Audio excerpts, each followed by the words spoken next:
GeM TV நேயர்களுக்கு வணக்கம். நான் கசாலி. இன்னைக்கு நம்ம இந்த லோக்கல் அரசியல் அப்படின்னு எடுத்தாச்சுன்னா, உண்மையிலேயே நம்ம இந்த அரசியல் வந்து ரொம்ப லோக்கலா தான் இருக்கு. ஒண்ணு இப்போ எ ஏப்ரல் 23ஆம் தேதி தேர்தல் நடக்கப் போகுது அப்படின்னா, அதுக்கான பரபரப்பு ஒண்ணும் இல்ல.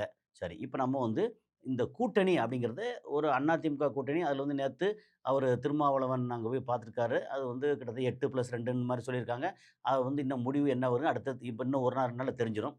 நம்ம அதிமுகவ எடுத்துக்கிருவோமே.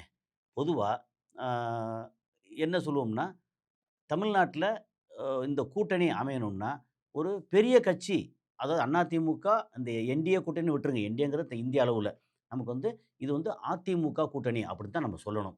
அவங்க வேணா அவரு ஸ்டாலின் வந்து வேணும்னே அவர் என்டிஏ கூட்டணின்னு சொல்லலாம். ஏன்னா, ஏன் அவரு ஸ்டாலின் சொல்றாருன்னா, அங்க அமித்ஷாவா இருக்கட்டும், மோடியா இருக்கட்டும் அல்லது பிஜேபி சம்மந்தப்பட்டவங்கள இருக்கட்டும் எல்லாமே என்டிஏ கூட்டணின்னு சொல்றாங்க. இல்ல இது அதிமுக கூட்டணி அப்படிங்கிறத எடப்பாடியும் இன்சிஸ்ட் பண்ணல. அப்புறம் அதில சேர்ந்திருக்கக்கூடிய டிடிவி அது வந்து அதிமுக கூட்டணி அப்டின்னா, அவருக்கு ஒரு இழுக்கு வந்துரும் அப்டிங்கிறதுக்காக என்டிஏ கூட்டணின்னு சொல்லிட்டாங்களா, நம்ம என்டிஏ கூட்டணின்னு சொல்லல. ஆனா, இப்ப நீங்க எடுத்தீங்கன்னா, அதிமுக இருக்கிறதுலயே பெரிய கட்சி. ஓகே. இந்த கூட்டணி இல்ல. இங்க தமிழ்நாட்ட பொறுத்தல. இந்தியா விட்டுருங்க. தமிழ்நாட்ட பொறுத்த மட்டும். அதுக்கு அடுத்த இடத்துல இருக்கிறது வந்து சொல்லப்போனா பாட்டாளி மக்கள் கட்சி. அப்புறம் கிட்டத்தட்ட ஈக்குவலா அல்லது அத விட கொஞ்சம் முன்ன பின்ன இருக்கலாம். அது வந்து பிஜேபி. பிஜேபி ஓரளவு நல்லா முன்ன விட நல்லா வளர்ந்திருக்கு. காரணம் அவங்களுடைய களப்பணி அவ்வளோ அற்புதமான களப்பணி பிஜேபி. அவங்களுடைய கொள்கை வேணா தவறா இருக்கலாம். அதாவது பல மக்களுக்கு தமிழ்நாட்டு மக்களுக்கு பிடிக்காம இருக்கலாம். பல கொள்கை மோசமா இருக்கலாம். ஆனா, அவங்களோட உழைப்பு, களப்பணி, பணத்த அள்ளி இறைச்சு செலவு பண்றது, அவங்க கொள்கை மோசமா இருந்த அதாவது ஒரு படத்துல வில்லன் வந்து வில்லனா கன்டின்யூ பண்ணா வந்து எந்த அளவுக்கு வந்து உழைப்பான். ஆட்களுக்கு காச குடுத்து, இத குடுத்து ஒரு செட்டப்ப உருவாக்கணும். அது மாதிரி பிஜேபி வந்து களப்பணி வந்து அற்புதமான களப்பணி. ஏன் பிஜேபி ஒரு பர்ட்டிகுலரா சொல்றேன்னா, இங்க திமுக கூட்டணில இருக்க காங்கிரஸ் வந்து களப்பணின்னு என்னன்னே தெரியாது. அவ்வளோ கேவலமா இருக்கு அங்க காங்கிரஸ். ஸோ இங்க வந்து பிஜேபி. ஸோ இந்த கூட்டணியில என்ன எப்படி பார்த்தாலும் ஒரு ஒரு 20 சீட்டு வந்து இவங்களுக்கு பாட்டாளி மக்கள் கட்சிக்கு ஒரு 25, 30 சீட்டு வரைக்கும் வந்து இவங்க கேட்பாங்க. 27, 28 சீட்டுக்கு குறைஞ்சபட்சம் 28 சீட்டு. ஏன்னா காங்கிரஸுக்கு இங்க திமுகல என்ன குடுத்துருக்காங்களோ அதுக்கு குறையாலாம் வாங்க மாட்டாங்க அப்படின்னா, அந்த அளவு தான். சரி, அப்போ மத்த கூட்டணிகள்லாம் கொஞ்சம் கொஞ்சம் கொஞ்சம் குடுத்தா கூட, பெரிய கட்சின்னு எடுத்தாச்சுன்னா அதிமுக 150 சீட்டுக்கு மேல வரணும் அப்படிங்கிறது தான். அப்போ சரி, இப்போ நான் வந்து பெரிய கட்சியோட தலைவர். இப்போ கூட்டணி பேச்சுவார்த்தை. அ இப்போ ம ம நீங்க வந்து ஒருத்தர் வந்து ம ஒரு 30 சீட்டு கேட்கக்கூடிய இடத்துல இருக்கிற ஒரு சின்ன கட்சி, அடுத்த லெவல்ல இருக்க கட்சி. இன்னொருத்தர் அதுக்கு அடுத்த லெவல்ல இருக்க கட்சி அப்டின்னா, இப்போ நான் வந்து ஒவ்வொருத்தரா தேடி தேடி போய் பார்த்து கூட்டணியில வந்து இந்த சீட் இவ்வளவு தான் தருவேன். இது இவ்வளவு தான் நான் தேடி போவனா? அல்லது நீங்க வந்து என்ன தேடி வந்து கூட்டணிக்கு பேச்சுவார்த்தைக்கு வருவீங்களா? இப்போ இது எடுத்துட்டீங்கன்னா, திமுக எடுத்தீங்கன்னா, எல்லாரும் அறிவாலயம் வந்து இவ இவர வந்து ஸ்டாலின சந்திக்கிறாங்க. அங்க பேச்சுவார்த்தை நடக்குது. ஓகே. இதே இது வந்து அ காங்கிரஸ் கட்சி, அதுக்கு எவ்வளோ சீட்டு வேணும் அப்படின்னு உள்ள சர்ச்சைலாம் வந்துச்சு. சரி, அத ஃபைனல் பண்றதுக்கு இவரு ஸ்டாலின் டெல்லிக்கு போயி, அங்க ம இவர வந்து ராகுல் காந்தியவோ, இல்ல அங்க தலைவரையோ வந்து பார்த்து, அங்க போய் கெஞ்சி பேசிட்டு வராங்களா? அப்படி இல்லையே. இங்க யாரு பெரிய கட்சியோ அவங்கள தேடி வரணும். ஆனா, இங்க நிலைமை தலைகீழா. இத வந்து கூட்டணியில யார் யாரெல்லாம் சேரணும் அப்படிங்கிறத பெரிய கட்சி முடிவு பண்ணணும். ஆனா, அப்படி இல்லாம பிஜேபி முடிவு பண்ணுது. பிஜேபி 30 சீட்டு வாங்கி தோக்க போற கட்சி. அதாவது ஜெயிக்க போறன்னு சொல்ல முடியாது. ஏன்னா, அவங்க வந்து கோல்மால் என்னதான் பண்ணாலும் ஜெயிக்கிறதுக்கு வாய்ப்பில்ல. தமிழ்நாடு அப்படித்தான் இருக்கு. ஒரு தோக்க போற கட்சி. மேபி ஒரு 6% 8% வந்து ஓ ஓட்டு வந்து வாங்கலாம். அதே நேரத்தில ஒரு 40% மொத்தத்துக்கு வாங்கி ஜெயிக்க போற கட்சி இல்ல. தமிழ்நாட்ல அதோட வாக்கு வங்கி என்னதான் பண்ணாலும் ஒரு 10%க்கு மேல வந்து வர்றதுக்கு வாய்ப்பு இல்ல. நாங்க வந்து 30% இருந்தாலே வெற்றி வாய்ப்பு கம்மியா இருக்கின்ற இடத்துல 10% ஒண்ணும் ஆகப் போறதில்ல. அவங்க வந்து ஆர்டர் பண்றாங்க. இவரு டிடிவி வருவார். இவரு பாட்டாளி மக்கள் கட்சி வருவாங்க. இவரு வருவார், அவரு வருவார்ன்னு சொல்லி அவங்க தான் எல்லாத்தையும் ஒருங்கிணைக்கிறாங்க. இவர் வந்து மிகப்பெரிய கட்சியோட தலைவரா இருக்கக்கூடிய எடப்பாடி தன்னுடைய சுயம் அத இழந்து டெல்லிக்கு போறாரு, பேட்டி குடுக்குறாரு. அப்புறம் என்னத்த பண்ணாலும் தமிழக மக்களுக்கு, தமிழ்நாட்டு மக்களுக்கு எதிரா என்ன பேசினாலும் அதுக்கு வந்து பதில் சொல்றது இல்ல. அதாவது இந்த அளவுக்கு நடந்துக்கிட்டாங்கன்னா, இது அத்தனையும் செய்திகள வந்து தினந்தோறும் நம்ம பல வழியிலே நம்ம மக்களுக்கு போய் சேருது. அது பிரிண்ட் மீடியாவா இருக்கட்டும், டிஜிட்டல் மீடியாவா இருக்கட்டும், சோசியல் மீடியாவா இருக்கட்டும், எல்லா வழியிலயும் போய் சேருது.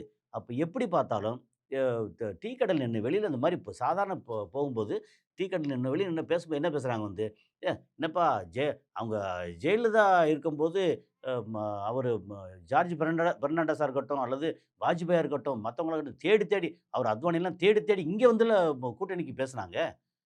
ஆனா, இப்ப பார்த்தீங்கன்னா, எடப்பாடி போய் போய் பேசுறாரு. அப்ப எப்படி அவர் வந்து எம்ஜிஆர் ஆவார்? அவர் எப்படி ஜெயலலிதாவா அந்த ஒரு தலைவராக முடியும்? தலைவருக்கான தகுதி வந்து தன்னோட கெத்த இறக்காம, மக்கள் ஓரளவாவது மக்கள் நலன். அதில கொள்ளையடிப்பாங்க, எல்லாம் செய்வாங்க. எந்த கட்சியும் அதுக்கு வந்து விதிவிலக்கு இல்ல.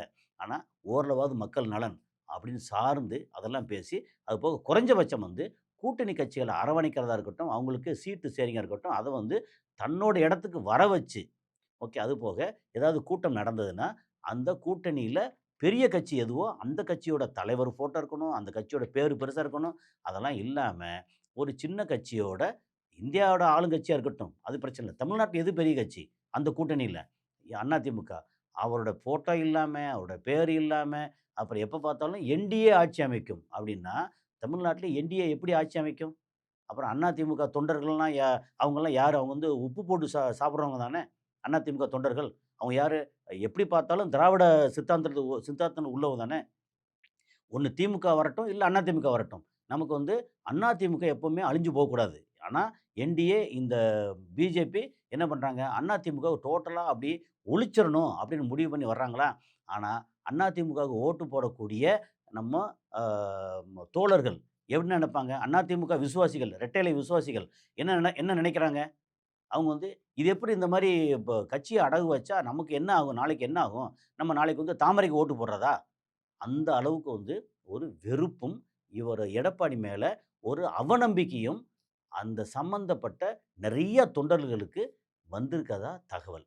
நான் வந்து இது வந்து எப்படின்னா, எதையுமே இட்டுக்கட்டி பேசல. நம்ம அங்கங்க கேட்கிறோம். மக்கள்ட்ட வந்து உரையாடுறோம். என்ன அப்படின்னா, உண்மையிலேயே இரட்டை இலை அதிமுகவ விரும்பக்கூடிய நெறைய மக்கள் இருக்காங்க இன்னும். ஆனா, இவர் வந்து இந்த கட்சிய வந்து மொத்தத்துக்கு அடகு வைக்கிறாரோ! இவரு சரியில்லையே! இவரு எதுக்கு ஓடி ஓடி போய் அங்க டெல்லியில போய் பேசணும்? அவர் இடத்துக்குள்ள வர வைக்கணும். இங்க சென்னைக்கு வந்தா கூட, அங்க அதிமுக அலுவலகத்துக்கு வர்றதில்ல. அவங்க அவர தேடி தேடி போய் ஹோட்டல்ல போய் பார்க்கறது, இங்க போய் பார்க்கறது, அவங்க அவங்க அலுவலகத்துக்கு போய் பார்க்கறது அப்படின்னு, உண்மையிலேயே இந்த கட்சி உண்மையிலே பெரிய கட்சி தானா? அப்படின்னு எல்லாருக்குமே சந்தேகம். வ ஓட்டு போடக்கூடிய வாக்காளர்களுக்கும் வந்து சந்தேகம் வந்து, இந்த கட்சியோட நிலைமை வந்து பரிதாபமா இருக்கு. அப்படிங்கிறது இன்னைக்கு முக்கியமான செய்தி. அதுக்கு இன்னொரு காரணம் வந்து, என்னதான் பண்ணாலும், தவறே பண்ணியிருந்தாலும், தாவேகா தனிச்சு தான் நிப்பேன் அப்படின்னு சொல்லி ஸ்ட்ராங்கா நின்ட்டாங்களா, அவங்க மேல என்னதான் நீ அணில் குஞ்சு, தற்குறிகள் அப்படின்னு திட்டினா கூட, அ விஜய் மேல இன்னும் இந்த ஒரு ஒரு ஓட்டு போடக்கூடிய எலிஜிபிலிட்டா இருக்கக்கூடிய 18 வயசுலருந்து 25 வயசு, 28 வயசு வரைக்கும் உள்ள மக்கள்ல, இன்னும் விஜய் மேல ஒரு நம்பிக்கையா இருக்காங்க அப்படின்னு அத வந்து கேட்கும்போது தோணுது. அதுல எவ்வளோ ஓட்டா மாறும், என்ன வருங்கிறது எப்படி பார்த்தாலும் தேர்தல் முடிஞ்சு அந்த வாக்கு எண்ணிக்கை வரும்போது எல்லாருக்கும் தெரியும். அதே நேரத்தில இப்ப என்னன்னா, அ விஜய் தனியா நின்னா கூட ஓகே. ஆனா கம்பீரமா நிக்கிறாருப்பா. அ என்னத்த நெருக்கடி வந்தாலும், அதெல்லாம் மீறி நான் தனியா தான் நிப்பேன்னு சொல்லிட்டாருப்பா அப்படின்னு அவருக்கு ஒரு பேரு. எப்பவுமே தலைமை அப்படித்தான் இருக்கணும். அதே நேரத்தில நாம் தமிழர் கட்சி, நீ என்னதான் பேசினாலும், நான் வந்து ஓட்டுக்கு பணம் குடுக்க மாட்டேன். யாரோடையும் கூட்டணி வைக்க மாட்டேன். தமிழ் தேசியம் நான் தனியா தான் நிப்பேன். அப்படின்னு சொல்லி அவரு இருக்காரு. அவருக்கு மேல ஒரு மரியாதை உண்டு. அவரோட கொள்கைய அவரு மாத்தி மாத்தி பேசுறாரு, இது பண்றாருங்கிற மேல சர்ச்சை, அவர் மேல விமர்சனம் இருந்தா கூட, அவரோட கொள்கை, அவர் நடந்துக்கிற விதம் இதெல்லாம் பார்த்தா, அவர் மேல வந்து பெரிய மரியாதை உண்டு. அதுவும் போக என்ன செய்றாரு வந்து 33% பெண்களுக்கு இடஒதுக்கீடு அப்படின்னு சொல்லிட்டு இருப்பாங்க. அது வந்து நிறைவேத்த கூட முடியாம கஷ்டப்படுறாங்கல்ல.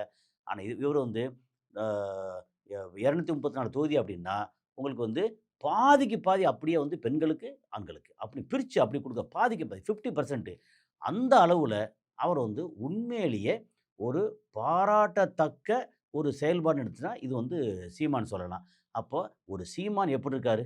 இந்த மாரி தன்னோட கொள்கை இதெல்லாம் ஸ்ட்ராங்கா இருக்காரு. 50% பெண்களுக்கு ஒதுக்குறாரு. எல்லாம் பண்றாரு. அப்புறம் என்ன அழுத்தம் வந்தாலும் விஜய், நான் வந்து இந்த கூட்டணியில வரமாட்டேன் அப்படின்னு சொல்லி தனியா நின்னுட்டாரு. அதுக்கப்புறம் திமுக, எதுவா இருந்தாலும் இங்க வந்து பேசு, என்ன பேசு, சமாதானமா, சண்டையா, இங்க வச்சுக்கோ, தனிப்பட்ட முறையில எதுவும் பண்ணாத அப்படின்னு அவங்க திமுக வந்து அவங்க அவர் ஸ்டைல்ல அவங்க பண்றாங்க. இது இல்லாம அதிமுகன்ற பேரே இல்லாம இதுவரைக்கும் என்டிஏன்னு சொல்லி சொல்லி அதிமுக, அஇஅதிமுக அப்படின்ற பேரே காணோமே. இரட்டை இலை, அதிமுக அப்படின்னு எவ்வளோ பேர் வந்து நெஞ்சில பச்சை குத்தி, கையில பச்சை குத்தி, அப்புறம் அவ்வளோ தொண்டர்கள் இருக்காங்க இல்லையா? அந்த தொண்டர்கள வந்து தெருவுல இழுத்து விட்ட மாரி ஆயிப்போச்சுல்ல, ஒரு எடப்பாடி பழனிசாமி பண்றது. நமக்கு எப்படின்னா, எடப்பாடி பழனிசாமிய வந்து இந்த மாரி விமர்சனம் பண்றது, அது ஏதாவது ஒரு வழியில அவரு தன்ன வந்து முன்னிறுத்தி உயர்ந்து வரணும் அப்படிங்கிறதுக்கு தான். அதாவது கூட இருந்து எல்லாத்தையும் குழி பறிக்கிறாங்களோ அல்லது போட்டியா வரவங்களோ அவ்வளோ பேரையும் தூக்கி வெளிய கடாசிட்டாரு. தான் மட்டும் தான் அதிமுகவுக்கு தலைவர் அப்படின்னு வந்துட்டார்ல. வந்ததுக்கப்புறம் ஏன் வந்து பிஜேபிய வந்து மடங்கி போயி, அவங்க இழுத்து இழுப்புக்கள்லாம் பண்ணாருன்னு அவரு தலை மேல கத்தி தொங்குது. கொடநாடா இருக்கட்டும், இதா இருக்கட்டும் அப்படின்னு சொல்லி ஒரு அது வந்து தனிப்பட்ட விஷயம். ஆனா, கட்சிய வந்து தன்னுடைய சொந்த சுயநலத்துக்காக அடமானம் வைக்கிறது இருக்குல்ல, அது வந்து எவ்வளோ பெரிய லட்சக்கணக்கான தொண்டர்கள், சொல்லப்போனா கோடிக்கணக்கான தொண்டர்கள். அந்த தொண்டர்கள இழிவுபடுத்துற விஷயம் ஆகாதா? அப்ப இனிமேலாவது அவரு பேச்சுவார்த்தை எதுவா இருந்தாலும், எடப்பாடி பழனிசாமி அவர தேடி எல்லாரும் வரணும் அப்படின்னு ஒரு நிலைமை கொண்டு வந்து சேர்க்கட்டும் அப்படிங்கிறது தான். ஸோ என்ன நடக்குதுன்னு அடுத்தடுத்த இதில பார்ப்போம். அடுத்த கால்ல சந்திப்போம். நன்றி.